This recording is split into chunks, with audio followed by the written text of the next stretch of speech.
Christianity was in Africa before Europe. Whoa, did you hear that?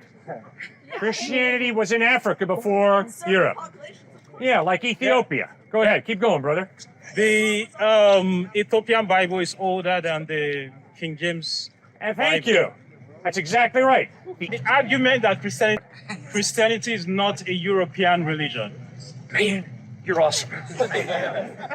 Christianity is not a white European faith religion. Keep going, brother. I like you. 1 year ago, during a question and answer session with students, Cliffe Knechtle met a Nigerian brother who reminded him of a vital truth. Christianity took root in Africa, particularly Ethiopia, long before it reached Europe. He celebrated that the Ethiopian Bible predates the King James Version and affirmed that Christianity is not a European import.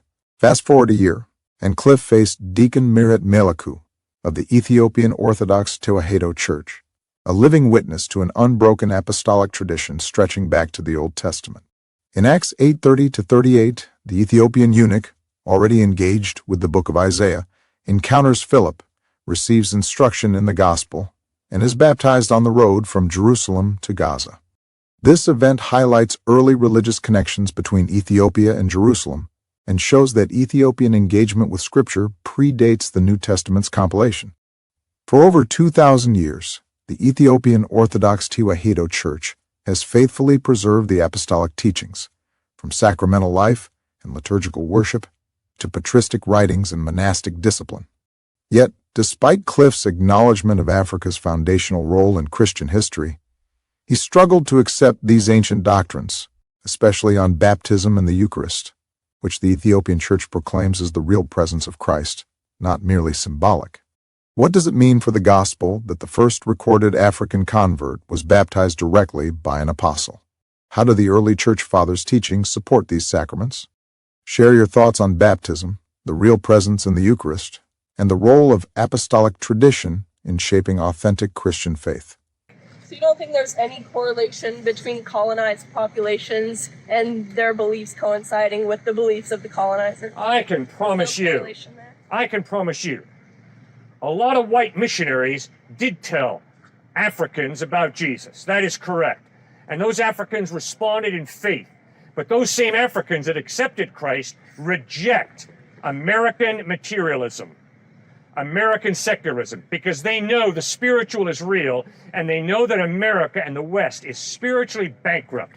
So my African brothers and sisters have had the open-mindedness to accept Jesus Christ and to reject American materialism. Bravo, Africa. Don't lose it. She was thinking that because of bunch of white nationalists, I just said a bunch of white nationalists pushed Christianity down your throat. Christianity was in Africa before Europe. Whoa, did you hear that? Christianity was in Africa before Europe. Yeah, like Ethiopia. Go ahead, keep going, brother. The Ethiopian Bible is older than the King James And thank Bible. you. That's exactly right. The argument that Christianity brought, that colonialism brought Christianity to Africa is completely wrong. Why is it completely wrong? Because Christianity was already in Africa before Europe. Christianity was in Africa before Europe. Everybody hear that? And one thing you need to know is that Christianity is not a European religion. Whoa, whoa, whoa. One more time. Real loud. Christianity is not a European religion. Man, you're awesome. Christianity is not a white European faith religion. Keep going, brother. I like So you. Jesus wasn't white. like Jesus you. was not white. Keep going.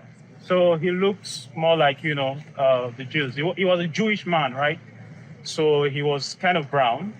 And even though, the Europeans brought European culture to Africa, for example, I'm from Nigeria, right? So the missionaries came to Nigeria and they set up schools and all that.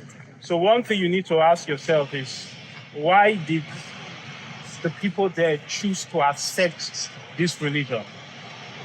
And one of the reasons why they chose to accept this religion was that some of the values being propagated by this religion already aligned with their values.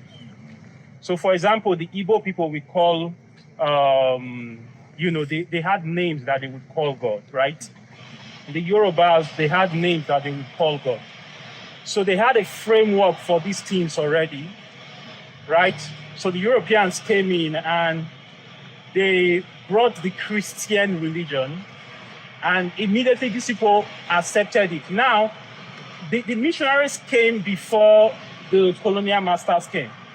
So it was after the missionaries came in and they set up schools and missions and all those things that, British started the colonial endeavor in Africa.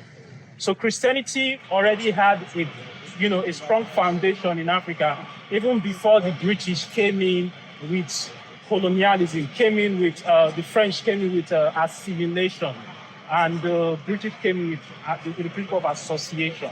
So these people already had a foundation for the idea that there is God. And some we call God Olorun, some, like where I'm from, they call God Ogene, right?